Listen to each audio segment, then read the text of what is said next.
Hi everyone, this is Patricia, and welcome to the first episode of my new podcast, Politics Must More. As the name suggests, it's going to be about a whole lot of politics and to a lesser extent about other topics that would pique the interest of my listeners, viewers. And before we get started, please remember to subscribe to my podcast and to hit the notification bell so you'll be notified every time a new episode is published. And also, last but not least, if you could share my videos on all your social media platforms so that I can build my viewership in the shortest possible time. This will be most appreciated. Thank you. And today the topic I can actually talk about this without even doing a lot of reading or anything. But today the topic is about Doge and the so-called fraud, waste, fraud, and abuse. This is not waste, fraud, and abuse. Let's be clear here. This is all fraud. Take the waste and the abuse out of it. This is fraud. This is a national crime scene. Where else the things that these people come up with, and they're all Democrats, the things that they come up with, it's unbelievable. Unbelievable that we are $36 trillion in debt. And it doesn't deter anyone because they don't care. It doesn't matter if this country is ruined because that's where we're heading. That's where we are. We are in a state of crisis here, and we are still spending. If we didn't have this Doge to uncover all of this mess that has been created by Democrats, Biden and his Democrats, if we didn't have Doge, we would never have known this is all. We just thought that 36 trillion was just regular spending, regular legitimate spending, only now to find out that it was going all over the world to support projects that we would not in our lifetime think of doing.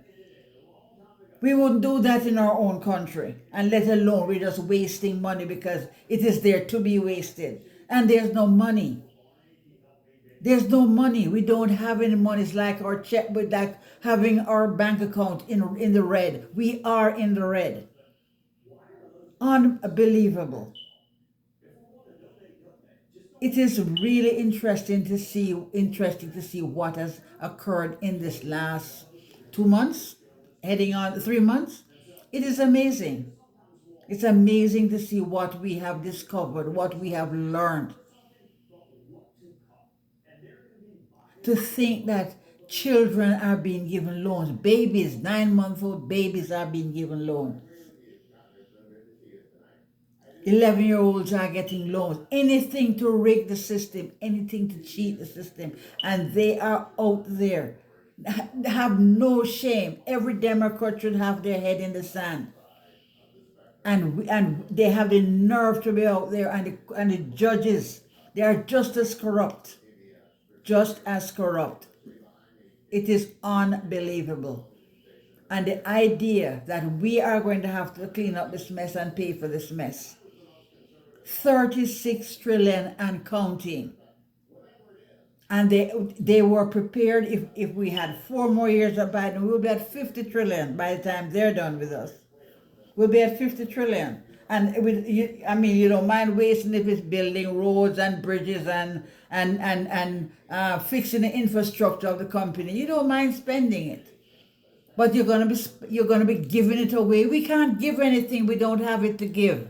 We're living in the red. It's like my account is overdrawn, but I'm going to get money and give it away, and I can't even support myself. It is unbelievable, unbelievable, and to think that we have people in this country who doesn't care about this country, and all they talk about democracy, everything is democracy. Everything they talk about is democracy. Oh, we want to save democracy. No, this is fraud. This is a national crime scene. That's what this is. And it's time the FBI and the DOJ get working. Because you have a lot of people you have to arrest and charge with, indicted. You have a lot of people who should be indicted for the crimes that they have committed. This is not just being fired. These are crimes. These are real crimes. These are real crimes.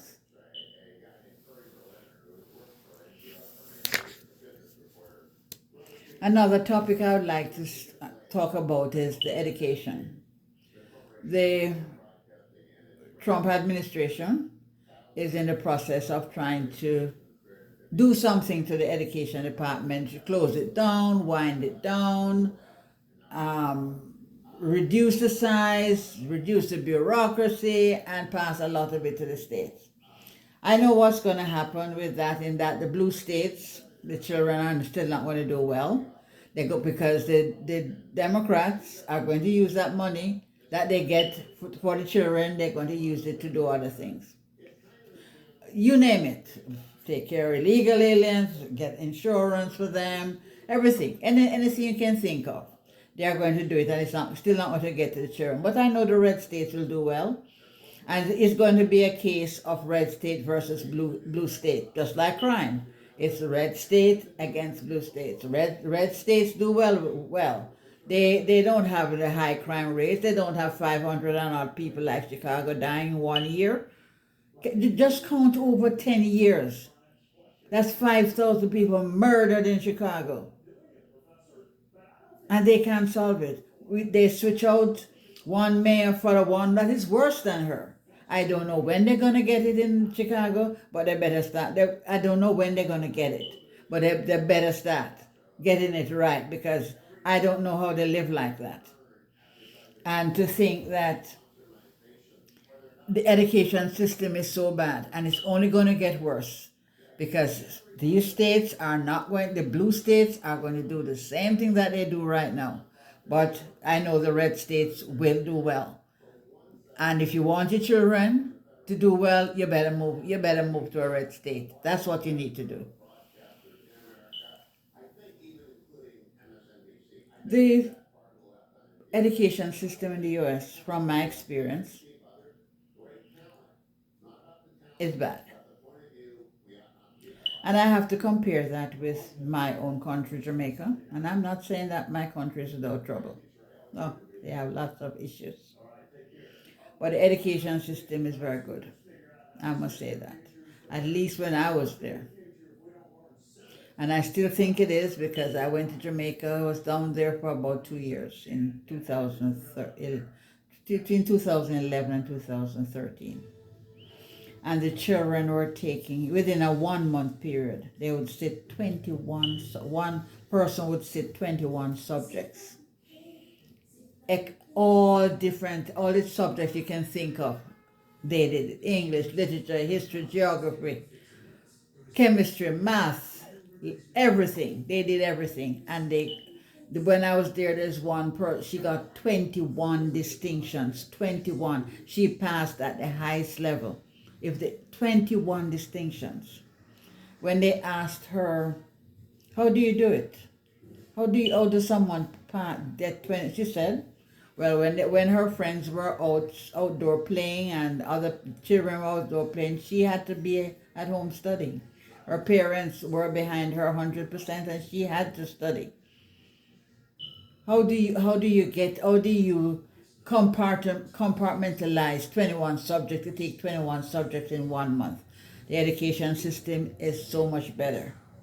I didn't know anything about multiple choice questions until I came to this country. Because growing up in school, growing up as a child, going to school, every test question you got had to be in an essay format. Even math. Math, you had to show your workings from the beginning of the problem to the end. You don't just arrive at the answer and nobody knows how the hell you got it. No, you have to show it methodically. A equal B plus C minus D. Believe me, therefore, and it had to be in a thoughtful,